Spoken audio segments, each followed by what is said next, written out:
Hopefully you've had a chance to look at the minutes. I'll make a motion to approve. Second. All right, all in favor? Aye. All right, they pass. All right, thank you. New business. You ready to go? Good, Mr. good Holmes? afternoon, good afternoon. Good afternoon. As I previewed a little bit in pre-council last week, the legislative session is quickly coming upon us. I believe we're going to have our legislative breakfast at some time in February. I'm not sure what the date is on that yet. I sent out last year's legislative agenda to you guys back a few weeks ago. I haven't received any new items to add from anybody. So we wanted to go ahead and put this on here to start talking about it. I'm happy to walk through what was on our agenda last year, take comments from y'all. This can be as long or short as you'd like it to be, but I want to make sure we're keeping it on the forefront because it is important to get, it is incredibly helpful to have the legislative agenda resolution be a unanimous vote of the full 7 members of this body. It is far more powerful in Montgomery and with our local legislative delegation when we have the full support of council. And so there may be things that are disagreed upon that come up, and it would be great to hash all of that out, either in admin committee or if we need to have a work session to do it, we can certainly schedule that. I can feel Ms. Johnson kicking me. So, are there any questions? Well, do you want to go over that agenda? I can go over what we had last year. Yes, sir. You don't have to go in great detail, but you can. I will read generally the headline, Yeah. and then we can go into it further if you like. And a number of these things are going to be things. This first one's been on our legislative agenda for probably 15 years. But for whatever reason, the delegation has not seen fit to. Well, and specifically, so the first one is make tort liability limits clearly applicable to individual capacity suits against municipal employees. And so that's statewide. That would take statewide legislation to accomplish, and it's just it hasn't happened. That's something we've worked on. That's something the league's worked on for a long time. Number 2, we support an amendment to the appeal procedure for the zoning board of adjustment that changes slightly the way a ZBA appeal is handled in circuit court. Number 3, we support the authorization of submission of bids by means of secure electronic delivery. That's something that'll get here in this state hopefully So soon. right now, we can't do that? We take paper copies of bids. Next, our public safety section is supports legislation modernizing alcohol licensing and the Alabama beverage control laws and regulations. Next, we have support authorization for community paramedicine and allowing mid-level providers the ability to bill for services and funding. Number 3, we support amendment to Act 2011-660. This is our diversion act. As y'all may recall, the diversion money is split into 3 pots. 50% of it goes to the general fund, 25% of it goes to TPD's training and tech, I believe, and another 25% to indigent treatment. The definition of that indigent treatment is written so narrowly that money is unable to be spent. We have a draft last year that was going to open that up for more mental health services and otherwise for public safety uses. We expect to have that passed this year. We would have had it passed last year, but the newspaper ran our ad on 4 consecutive days rather than 4 consecutive weeks, and we were unable to get it published again before the session ended. The next one was support for legislation authorizing TPD to adopt a 10-hour work week. We actually were able to get that done last year. Next is our urban development section. We have civil enforcement legislation. This is something that has come up periodically. I know Mr. Busby's heard about it. This would greatly enhance the tools that Mr. Smith and Ms. Kreitz have over in their area to utilize technology and utilize code enforcement officers that aren't sworn police to issue a civil citation. Yeah. Yes, sir. And that is how we do red light camera enforcement.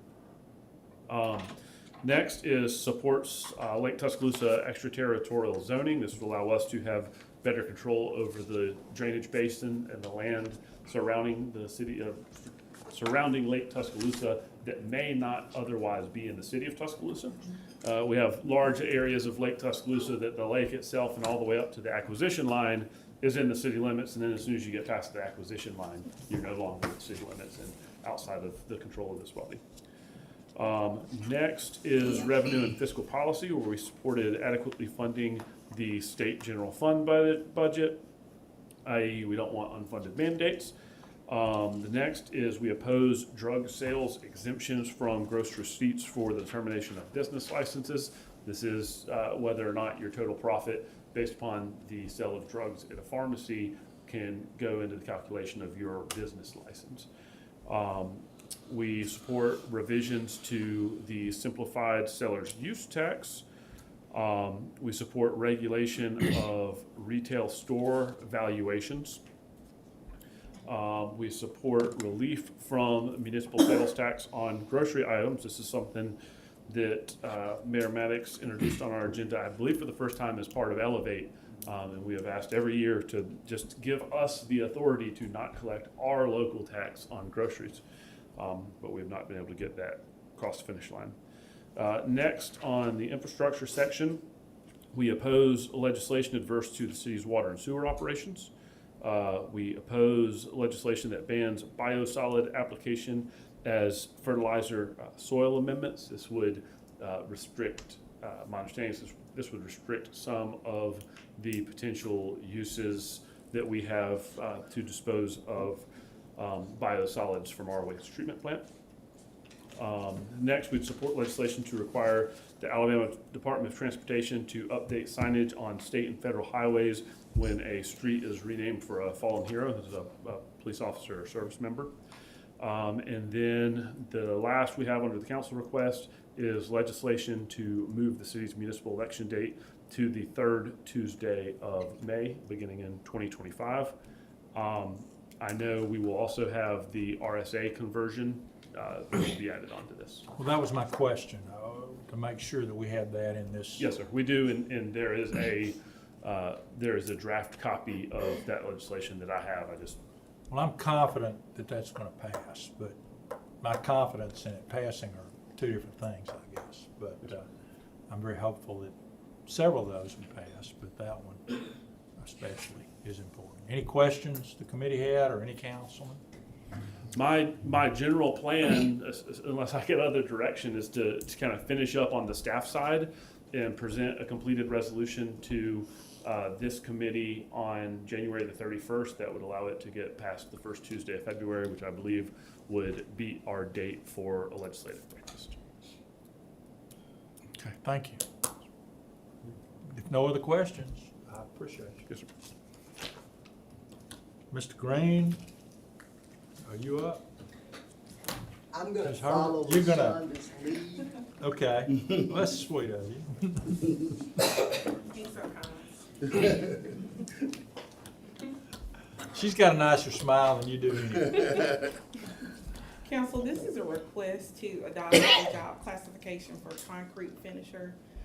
Previously, the employees that fulfilled these duties were crew workers or crew worker seniors, but it made it difficult for us to recruit because that is a very specialized skill set.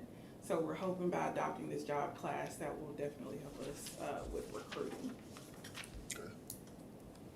And the question always is this budgeted? Yes, sir, we do have identified a funding source for this. Okay. Yes, sir. I make a motion. So what is, Matt? Go ahead, What please. is the funding source? So I know that we mentioned previously that we had gone through and eliminated some positions and moved the funding to Public Works. So that's the funding source. Yeah. And if I might add to that, Counselor, these are crew worker senior and equipment operator seniors that currently, for those positions currently exist. It's just that we have been using those classifications to do our concrete finishing jobs. Gotcha. So we're taking those same positions and just reclassifying them as concrete finisher positions. So we're not actually adding a new position to this operation. Gotcha. Right, so they're just being upgraded, there are no new. Sometimes the FTEs, title no new is benefits. very important to people. I really believe that. I think It it goes to what can be. LaShonda was saying. We've got, currently we have 4 vacancies for concrete finishers. We have been fortunate in the past that our workforce that we have now has been trained over the years for the type of things that they do. But now that we are in a position where we're seeing a lot of our staff retire and we're having to advertise for new staff, you can't advertise a crew worker senior or an equipment operator position and get somebody who understands you're looking for a concrete finisher. Right. Is this something we could train a current employee, or do we do that? We do work through that, but this still gives us an opportunity to do both the training as well as have opportunities to hire people who may be coming from outside that already has this skill set. Yeah. Yes, sir. Mr. Chair, Mr. Green, is there any, I don't know if the school system has any children at the tech center that, you know, this is a trade that they could have a lucrative career, brick masonry and things of that nature. Is there any kind of deliberation with them in that area? So I'll toss that ball back to LaShonda because her group has already done a lot of City and legwork county. with that, with the technical organizations that do that kind of Right. training within the city. So there is a body that her group is working with to pull in staff for us on that. Right, so we've reached out to, Tuscaloosa Skilled Trades. I know Yeah, that is that's an right. organization that we currently fund. Okay. And also, we're a partner with Tuscaloosa Career and Technology Center. Yeah. So, but yeah, we will explore that further to see if there are students there that have that skill set. And how can we market those things in such a way that these Gen Zers would want to be involved? Because now, you know, we understand generationally the mentality and the job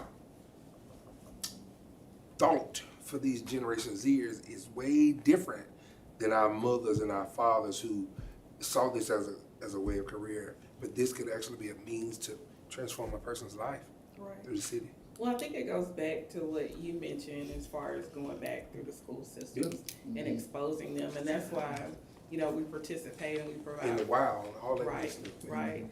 And just a shout out to our employees in the Yeah. construction section, they Oh, actually yeah. won. They did this good. year, They did good. for the way they engage with our students. Yeah. So it starts early like that when they're in 7th, 8th grade and exposing them to the different careers that we have. That's huge. That's huge. Thank you. Thank And you. one other thing, to just kind of highlight what LaShonda's group has been doing, this has been the first year, I think, and it may have happened before, but it's the first time I remember us actually hosting our own career fair.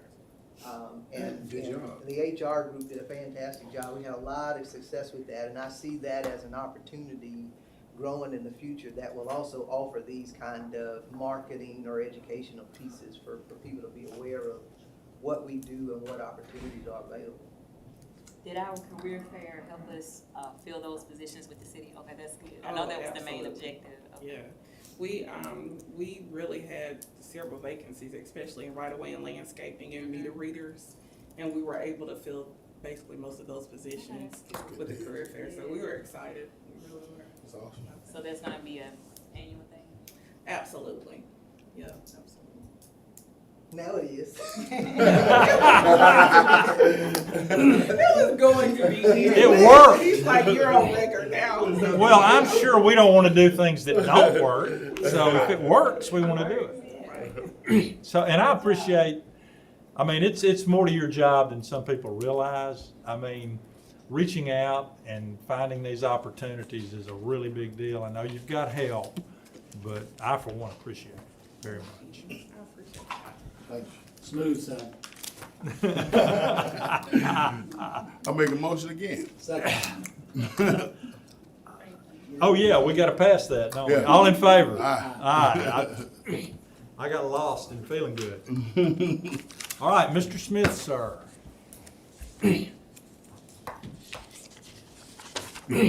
Will, we keeping you busy? Oh, yes. I'm keeping it busy, Mayor. I don't know about anybody else.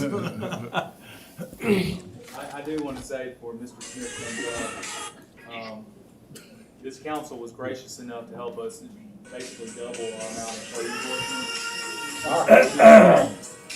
I like that, I got a little thing. I'm gonna report you to the Will, council you're the first president. staff member in the history of the city to walk in. I was just about to say, that's not the walkout song we talked about. This came from the Alabama Credit Union. Him and his team have really hit the ground running, and it ain't easy what you guys do in code enforcement, so thank you for the Well, job. we've got a lot of Please good express people. that to your team. Thank you, I appreciate that. I had a unique situation for him, and they've taken care of it as best they can. I appreciate that. Well, as a reminder for everyone, we talked about a couple of times about adding language for a third offense in a calendar year for tall grass that would require a citation or a summons, which requires an appearance in municipal court. So, we looked at Huntsville and Birmingham's ordinances, and you all like that. So you also have this in your packet. You see the red line version.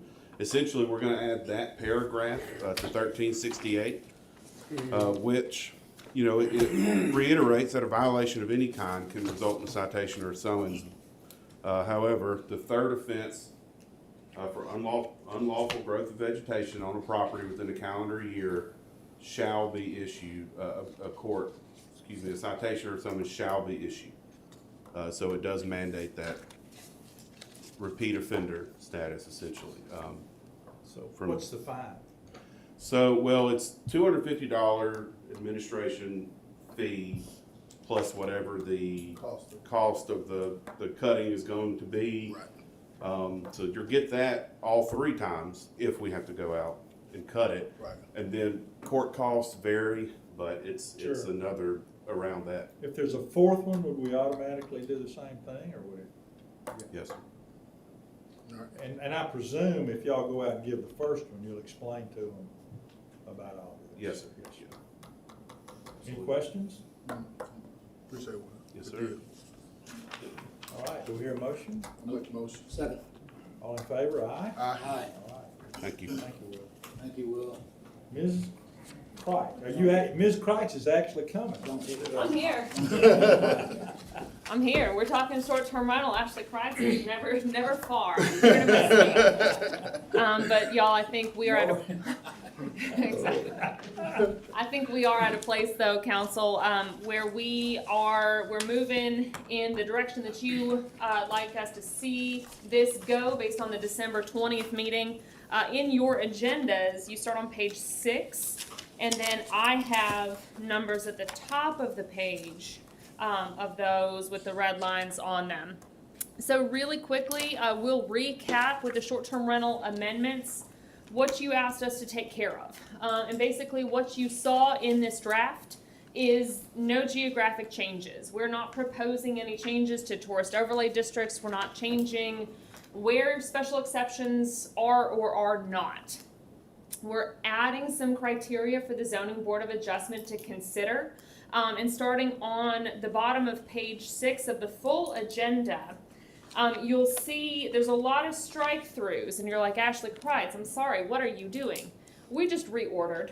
We've reordered in the order of priority that we heard from you over the last few months. And I'll go into that here in a second, but those criteria for the Zoning Board of Adjustment to consider is whether or not short-term rental is a primary or an accessory use of a dwelling. So this gets at that owner-occupied concept without doing owner-occupied. And then how many short-term rentals are located near a requested location. The planning staff already shows the Zoning Board of Adjustment a map of nearby short-term rentals and where they're located. This just codifies that that's something that they can examine in their review. We are changing the process. Y'all expressed a desire to see the process changed a little bit, especially for renewals. And what the Zoning Board of Adjustment has been doing is saying, hey, in your first year, it's probationary. You get 30 nights in the calendar year. They're going to determine the number of adults and vehicles. And what we are doing is we're codifying that. They're doing it anyway. Let's just codify it. But we're going to say that after a year, when they come for their license renewal, we will audit. Verified complaints and violations, things that TPD have record of, things that fire has record of, things that we have record of, 311. If there are none, it becomes an administrative renewal. So they don't have to go back to the Zoning Board of Adjustment. I like that. This should save a lot of time. It's going to Yeah. save a lot Right. of time, That's a good deal. especially for our petitioners. It will save our Zoning Board of Adjustment time. Right. It will save city staff time. And then that audit occurs every single year with that license renewal. And then the last change is to allow multifamily and condominium buildings by right outside of the tourist overlay district. So outside, like a Midtown Village or the Summit, something over by Target, Midtown Village, those today have to go to the Zoning Board of Adjustment because they're outside of the tourist overlay district. So up to 100 licenses is by right. I think we're not even at 100 licenses inside the tourist overlay district for multifamily and condos. So that's where we are. Is that a total of 100 or 100 in a building, one area? It would be a total of 100. Over the whole city? The entire city, Okay. outside of the tourist overlay. Okay. Yes, sir. And so up to 100 licenses, our experience says we're not going to hit that because That's these. a lot to me. It's a lot, and they're also buildings where people could, if they wanted to, they could be applying for short-term rentals through the special exception process, and we just don't have a lot of it. Right. So I think even if it's by right, the number may tick up just a touch. Yeah. But I don't think we're gonna get overwhelmed Right. by extra multifamily and condominium buildings. So you see a quick comparison of the current and proposed codes. And the number of changes are minimal, but they will have a large impact, I think, in how the Zoning Board of Adjustment is able to review each and every one of these cases on that first brush and then moving forward. It empowers them a bit more. If you go back into your agenda and you take a look at page 6 at the bottom, where we start striking through things, we always had through F. So 1, 2, 3, 4, 6. Math is hard today, y'all. We always had 6 discretionary criteria for the Zoning Board of Adjustment to use, and we have added one more. And so that's when we reordered. So all the strike throughs are fine. We just reordered. Okay. I want to make that really clear. So with that being said, we're maintaining the primary criteria. Of course, you've always got to have something in the city limits that is a dwelling, able to be occupied, no commercial events. Building and fire codes have to be met, no on-site signage, and they can't do a short-term rental for less than 24 hours. And then just amending that special exception discretionary criteria. Could you back up one slide, please? Ed? Yes, sir.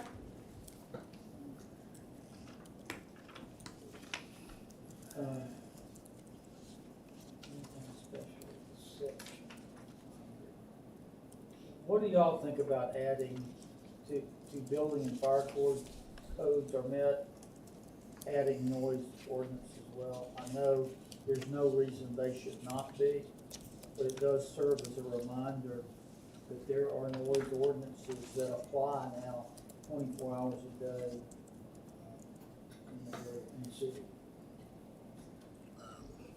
That would That be I don't sounds think- good to me. I mean, I don't think we gotta add that if the city enforces it anyway, right? well, if we add it, then when they get these, they understand it for So sure. I had a band party at Caplewood and University Boulevard yesterday. So sorry. Well, I don't mean I mean, you didn't invite us, so I mean, don't tell us about it now. well, and in You truth, didn't invite. Mr. Busby, the complaints I get, the calls I get before these people they're worried about somebody coming in their neighborhood, and they're more worried about the noise than anything else. And I don't think there's a whole lot to worry about there. Operating windows drive old men. Yeah, right, I understand. Believe me, I understand. But it doesn't hurt anything to add that. We can double it up. We've doubled up a few things. It doesn't hurt anything. Yeah. That's a simple addition I can make. No problem.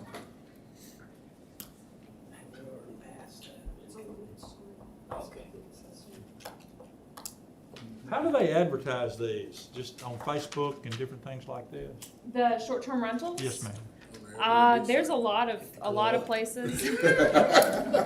Airbnb. Yeah, so Okay. you've got your primary short-term rental sites, but then I know there's an Alabama student ticket exchange or something along those lines. The Alabama alumni Facebook, a lot of Facebook So if you want to pages. find one, it's not hard. No, and we have our ways of scouring those as well to Good. find. And from time to time, you'll find some that are not licensed. We sure do, yes. Thank you. Yeah, it's Will's team, Mr. Smith's team does a good job of scouring and searching, so. Yeah. But yes, that is what we're proposing, so. Y'all found one in my council- district recently, as I recall. I believe we sure I did. think you did. But if y'all would like to move forward with this, with the addition of, making sure that, noise ordinances adhered to, what we can do is take this forward. We've already advertised it to the Planning and Zoning Commission, for presentation tomorrow. And of course, what this process would look like is the Planning and Zoning Commission would vote it out of their body as a recommendation, and we can put it back on, if you pass it with the amendment today, and the Planning Commission makes no changes to it, we can put the amendments on for introduction,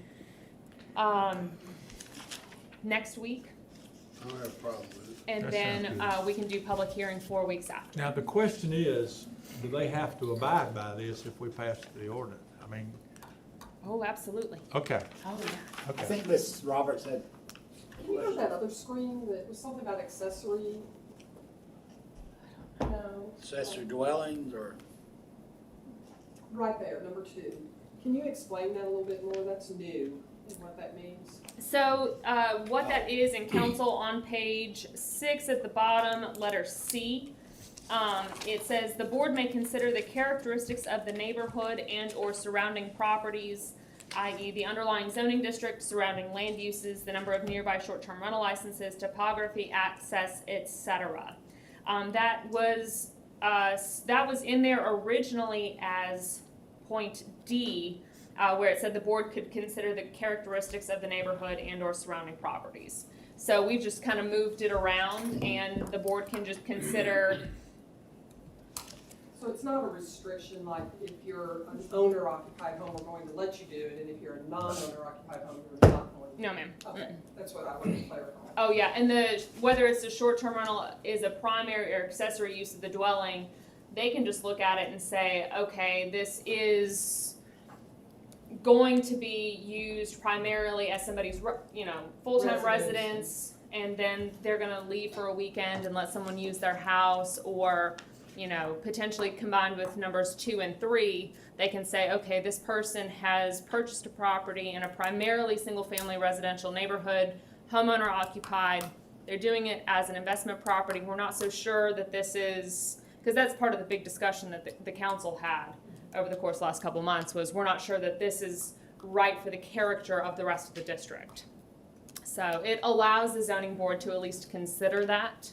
Right. And And of not course- deny it just based on that? Correct, Okay, because they're an independent body. right.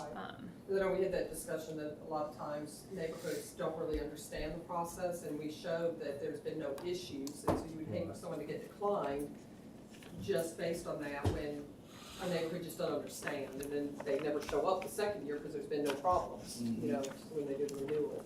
Sure. So, thank you. All I right, make a motion.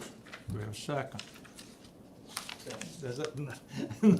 That goes slick. All in favor? Aye. All right, All right, thank you. Ed. thank you. All right, Would anybody like to bring anything else up before we leave? Long-term run. Hey, I just wanted, it has nothing to do with this, but I just, when the music went off, that is something I hope y'all can go by and see. At the Alabama One Credit Union in Alberta, The mineral. they have done the most incredible job. When they first signed up to go there, they wanted to really ingrain themselves in the Alberta community, so we met for hours about the history. Where is your picture on that? So it's not. No. But they finished it, they got the old Leland Shopping Center sign, they got the State Fair, they got all these things really? that people would know were out Some part of us Alberta's remember those history. things, yeah. And, they've done the whole building, and it's absolutely Oh, yeah, I wanna see stunning, that. it's beautiful. I wanna see So that. Congratulations. Yeah, I think it's really neat of a business to really wanna be a part of the That's community. Alabama One for you, man. Yep. Alabama. We'll thank Martin Houston for that, right, mate? You know what, anyone that brings progress, I know you are, I know you are. So if you get a chance to go by and see it. Smooth out. Yeah, Alabama One. All right, do we have a motion to I'll adjourn? make a motion. Second. All in favor? Aye. Thank you.